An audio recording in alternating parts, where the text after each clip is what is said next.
Welcome to the upper deck. Cue the music.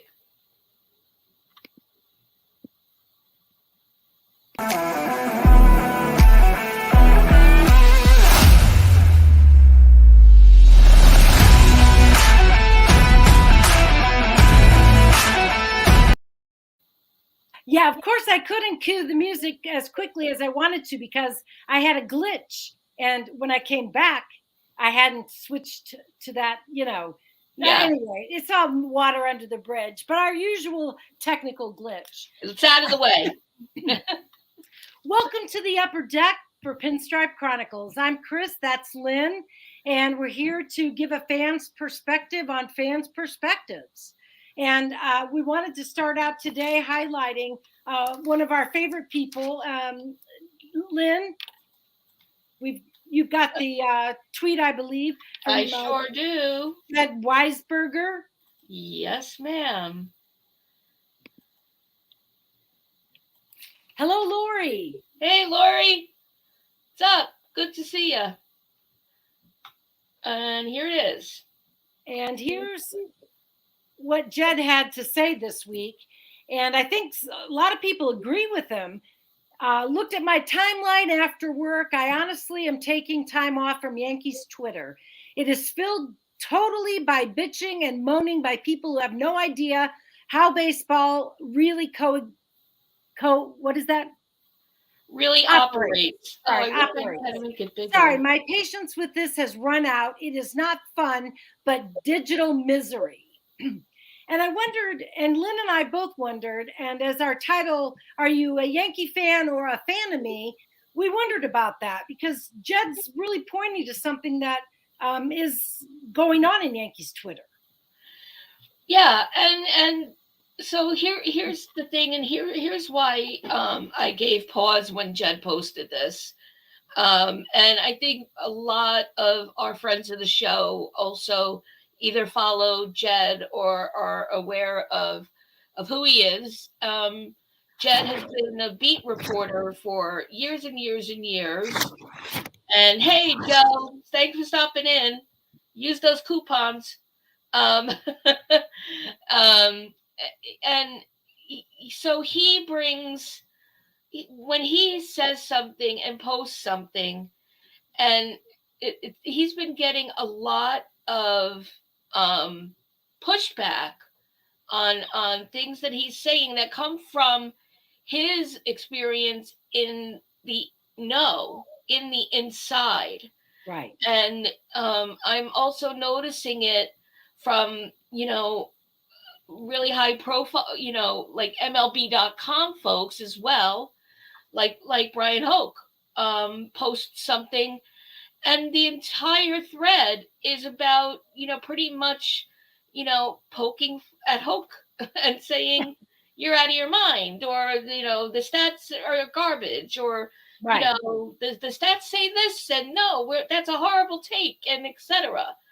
And so it made me ask that question that we, basically made the title of the show here, because the truth is we are who we are. It's part of the pride, in the Pride and Power.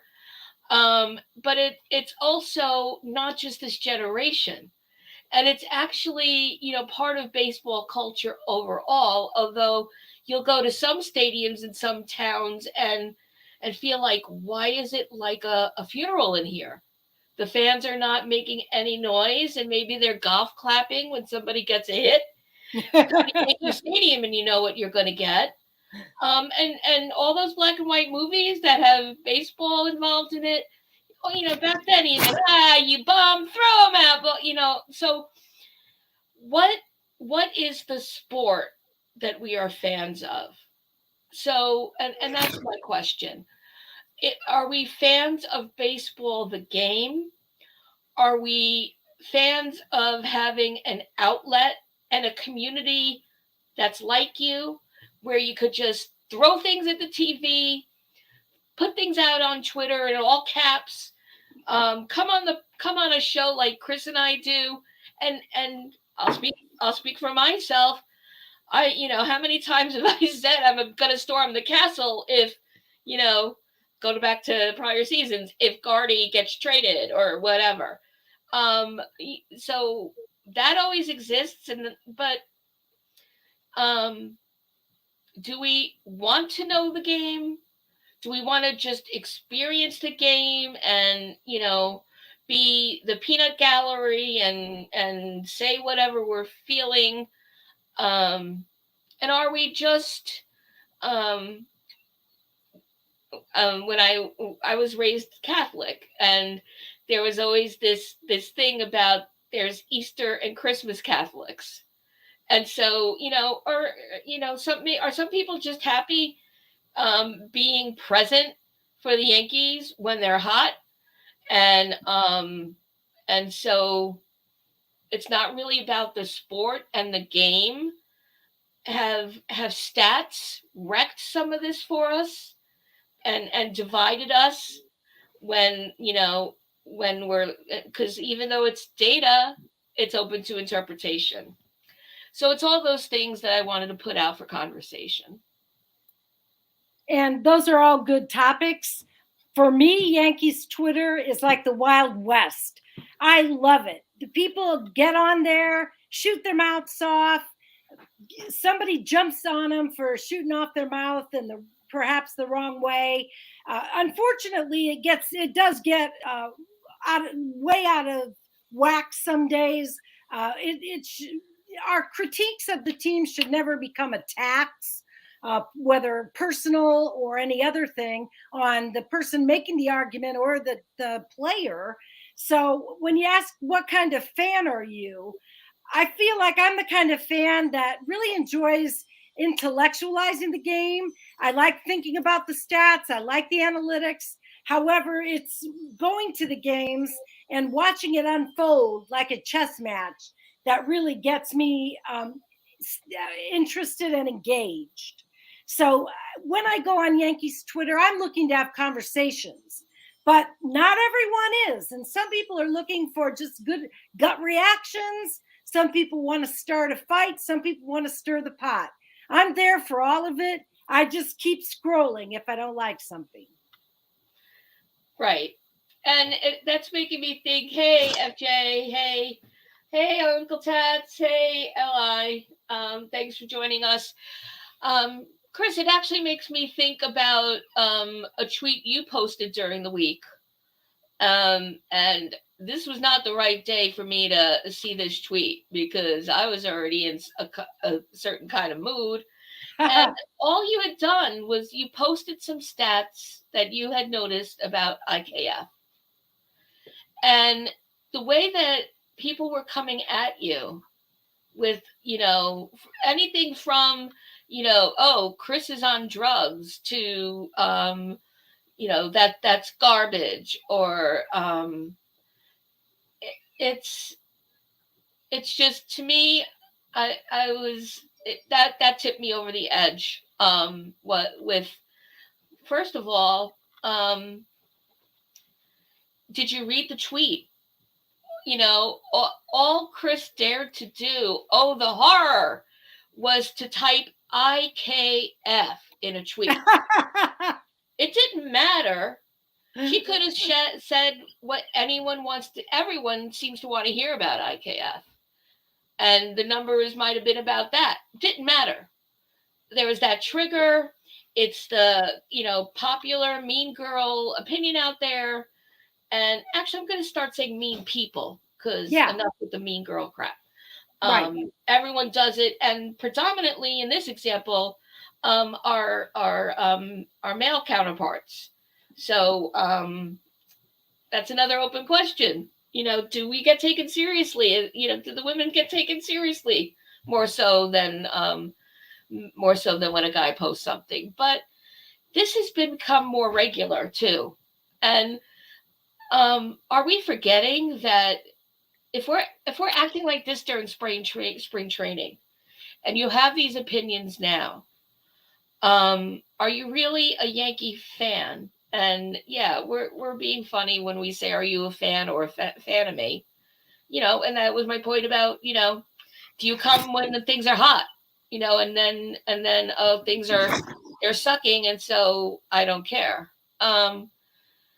So it's just, but it's really, I have never seen a spring training this vitriolic. And it just had me wonder where our heads are at when, this is just to try things out. Of course, we were talking before we came on about, and I know you also want to bring up a player, but let me just say really quickly about Nestor's first outing the other day. Yeah. The numbers were piss poor. Nobody is going to doubt that. But it was his first time on the mound, other than, throwing at batting practice after an injury. And so, he was probably hoping to make it through 3.5. And so at the end, he said, when questioned about it, he said, "I'm just glad I got out of there healthy." And that's what the goal was. And but we're treating it like it was, after the All-Star break, and we're a game behind the Jays. And he had got pulled after 3.5.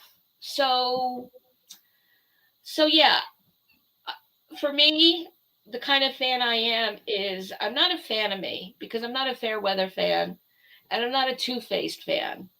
But I'm a fan in what my view of being a Yankees fan and the pride of the Yankees is. I'm going to tell you, what I want, but I also know that I'm not going to always get what I want. I'll be lucky if I get 1% of what I want, because it's a business.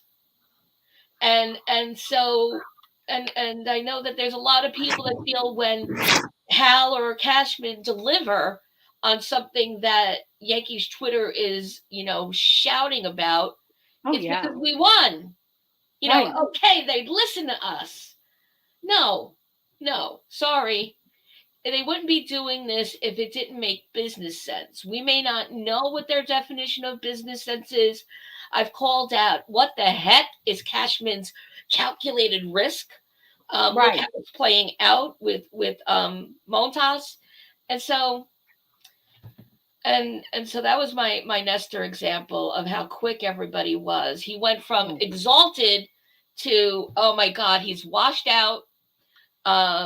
He's not recovered, and we're in bad shape. Yeah. And I mean, likewise, the Yankees Twitter is very divided over the issue of what to do with the youngsters. And by that, I'm thinking of Volpe, Peraza. Who else is out there? Some of the young men in the outfield. Willie Calhoun. I don't know that he's that young, but he's an alternate to the regulars. So Volpe has really become a hot button issue, and fans are vociferous in their desire to see him play now, and not after the All-Star break. We need him now. IKF has not satisfied Yankee fans. Peraza, it seems that actually Peraza is more in line for what they want as the shortstop, and they see Volpe more as a second base.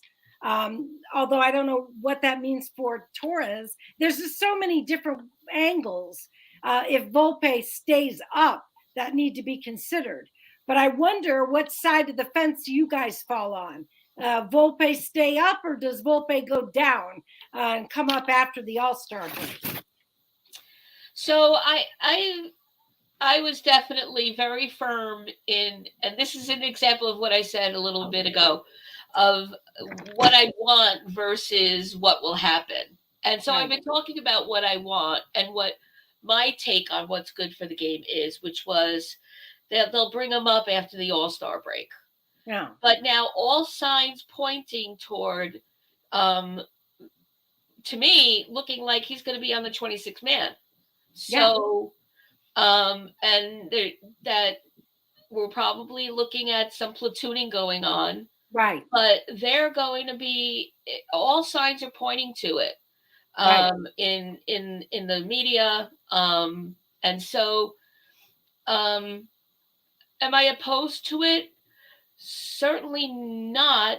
Although, and we've said this, and more than once. I really do think that a little bit more time to take everything he showed during spring training and why we think he might end up on the 26 man and break camp. Have him really, let's make sure that's not a flash in the pan because of the energy of the audition, and give him, when that competition goes away, give him that chance to show us that it's sustaining. Not, and I'm fine, not through the first half of the season, but right away, I'm not sure. And yeah, I know about options and service time and yada yada.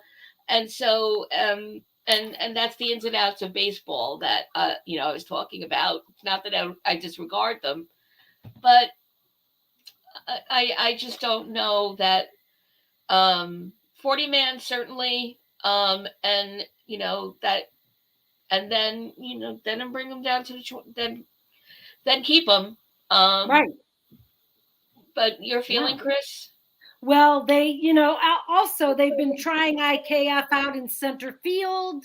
He's moving around. They're transitioning him into a utility role, so they say.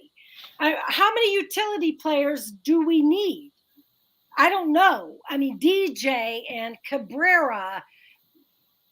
What do we do with Torres if both Volpe and Peraza are on the roster? I don't know. There's just a log jam that isn't going to be isn't going to be solved by keeping, on the contrary, by keeping Volpe up. But I say keep him up. That I'm a little bit aggressive on that, but the excitement of having the younger player in the lineup, especially if I have to look at Donaldson at third base this season. I'd much rather be seeing the young guys in the infield this year, but that's just me. No, first of all, there's no just you. That's your opinion, and it's an informed opinion. And I do tend to think, like I said, it's going to be far sooner, if not right away. And I think overall, to your point, Chris, it's also, if we're fans of baseball, we better start becoming fans of chess or checkers, because that seems to be the way management is going. If all signs point to it through spring training, and everyone's being called a utility guy, and perhaps they're being trained that way, and we're seeing some examples of that for sure that we could talk about. But I think it's because, wow, we got all of these talented young kids. We have our veterans who can shine in other places, and so we're just going to figure it out as we go along. And so what's wrong about that, and what's right about that? I think there's things to be said about either side of it, but it does keep us prepared for anything from injuries to who a team where usually have some issues with acquires somebody, or and it changes sort of who would be best on the field, on the mound. So and I know there's always been some sort of chess moves going on, and and we saw it a lot with even the batting lineup last year, all the changes there. So but I think that's the theme of that's the managerial style we're looking into. Well, I think it's interesting too that Hal's been interviewed this week, and apparently Hal seems to be pro Volpe, and in fact, David Rifkin said people will love or hate Hal regardless of the interview, but he's a lot more tuned in than people give him credit for. And I think that his comments about Volpe are really maybe swing the vote in his direction.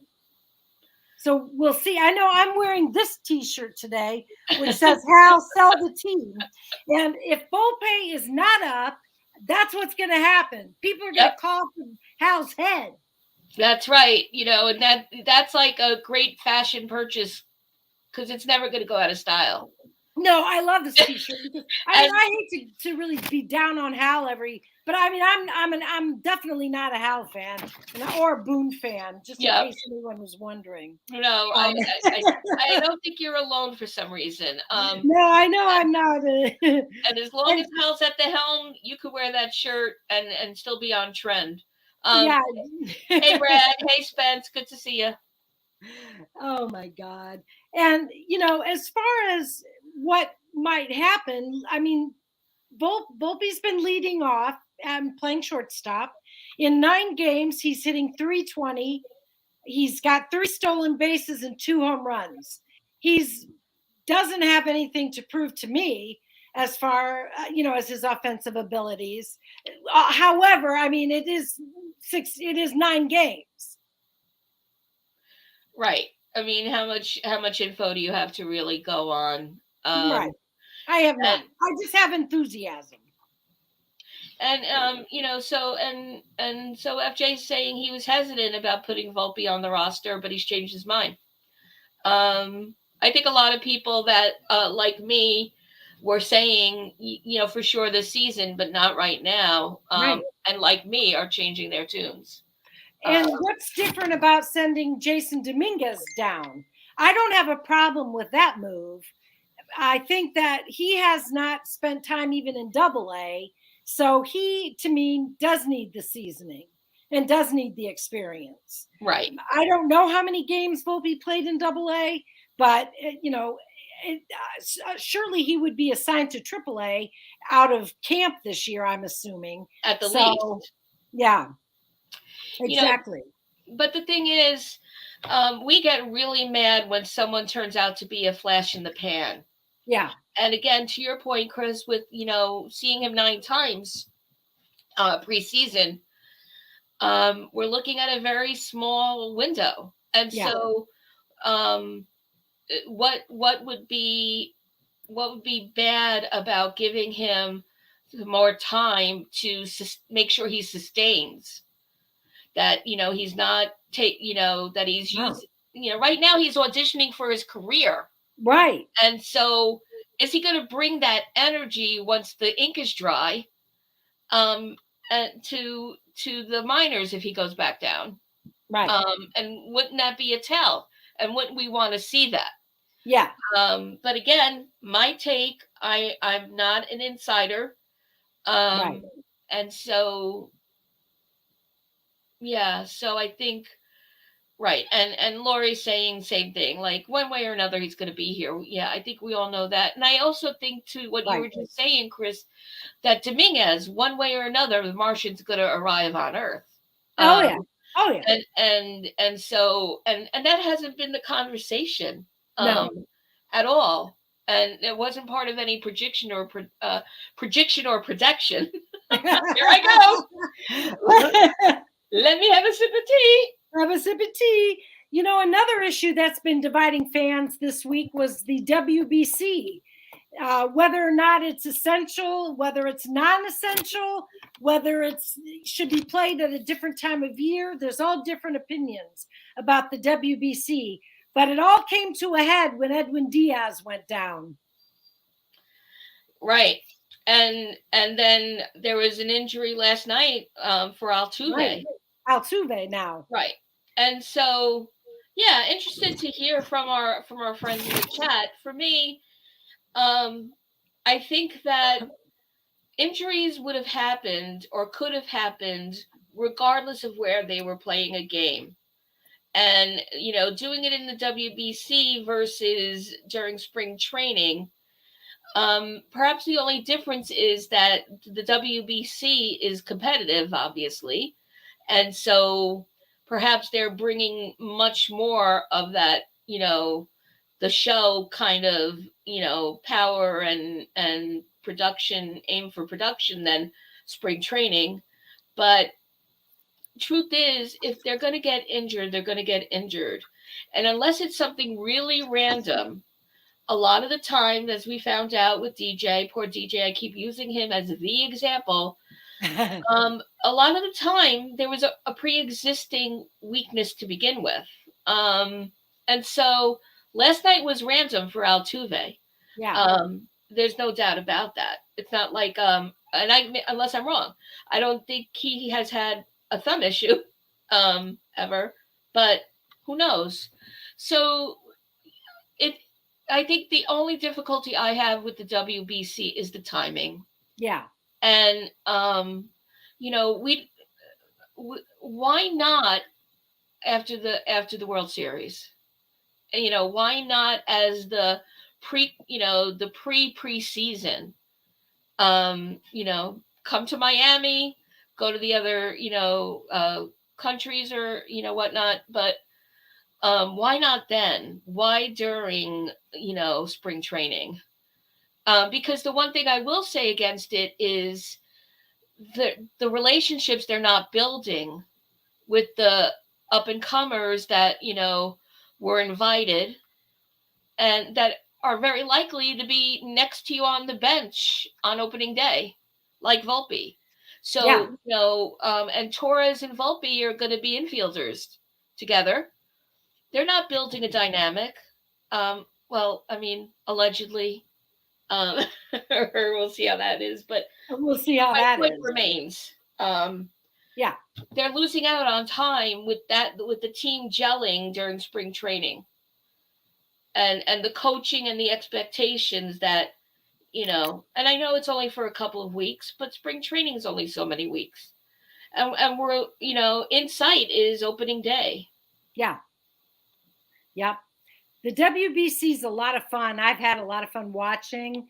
So I would hate to see it go away. It is the timing. I don't know when you could do it, when it would be better. I appreciate that other countries are perhaps enjoying it more. They have a bigger fan base than the U.S., like Japan, and trying to think who else I'm thinking of. But it's fun, and I realize that they are representing their countries, and some of them have expressed that they feel like that's even better than representing in the World Series. So I think it's just a matter of at least of having conversation about the WBC. But people are really vicious about it out there. Yeah, well, and so, because they're passionate, and Right. the players that the countries where some of the players come. I mean, the World Classic, just by definition is, Altuve played for Venezuela, his home country. And Right. so, and FJ, you're raising a point that, let's get to the heart of it, is about the money thing. And this is actually a pet peeve of mine overall about it's going to conflict with the NFL, because, I know people vote with their remotes, and NFL might win, but it kind of goes back to our point at the top of the show. If you love both sports, you'll find ways to view both sports, and will there be an impact on ratings if they're not watching live or etc. I understand that what I was saying won't happen, although what I think would be reasonable is my second thing, which was right before spring training. It'd be a great way of building up the momentum and the energy for spring training. So,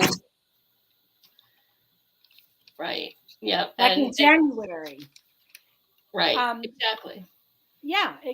So, and we don't want to forget to continue our series on women this is Women's History Month. We want to continue our series on women in baseball. Lynn, I know you've got something lined up for us to talk about. I do. And so I want to highlight, and I'm sorry, please give me a moment because I have document control issues going on. Oh, okay. But and I want to share the screen. So, I want to feature for you today, and what a way to end what few people might know was Women in Baseball Week, than by than by talking about this young lady that I'm about to put on the screen. Play some Jeopardy music. It's a coming. Okay. Bum, bum, bum, bum.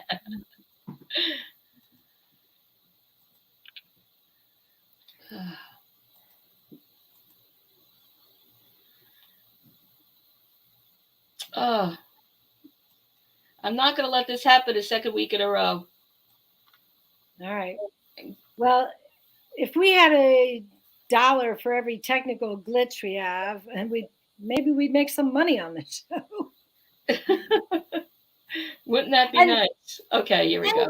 We can at least say the name is Olivia Pichardo from Brown University. Maybe you've seen some news about her this week. And here we go. Here we go. So, this is the perfect way to end Women in Baseball Week, and as we're wrapping up Women History Month. So, Olivia Pichardo, and I've got to give a hat tip, cap tip, as Elliot, I'm sure, would say, Spence would say, MD Nelly on Twitter for tweeting this out. Yeah.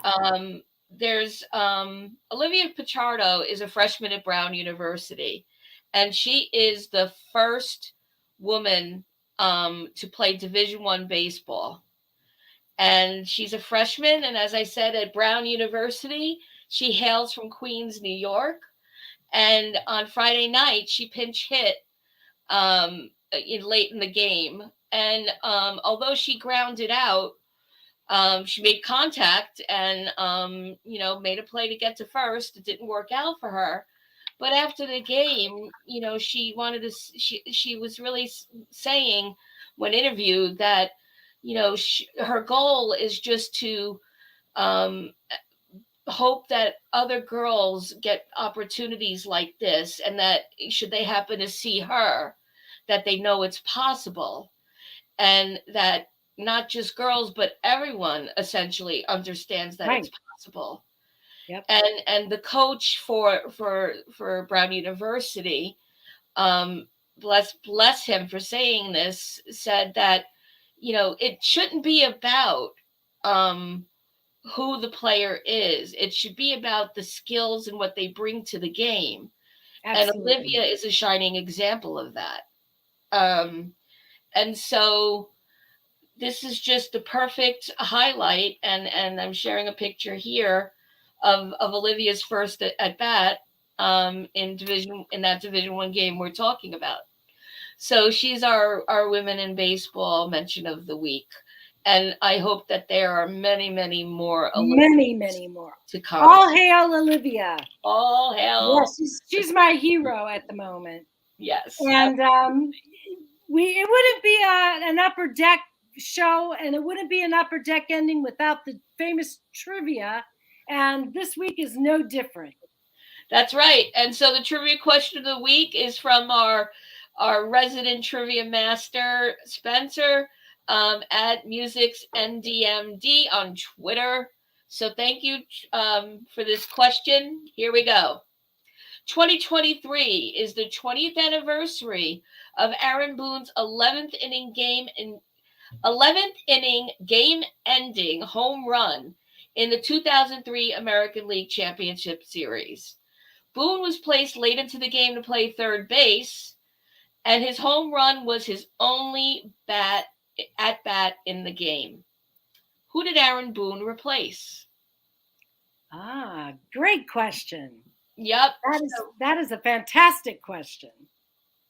Yep. And so that's something to mull over. Mull that over. Comment. Hit us up on Twitter. Like, subscribe. Find us. Where else can you find us? Facebook. So we'd love to hear from you. As usual, we are very happy to share our Sunday morning with you. Absolutely. And we thank you for being here. And just remember that every Sunday you'll always have a seat with us right here on the Upper Deck. Go Yankees!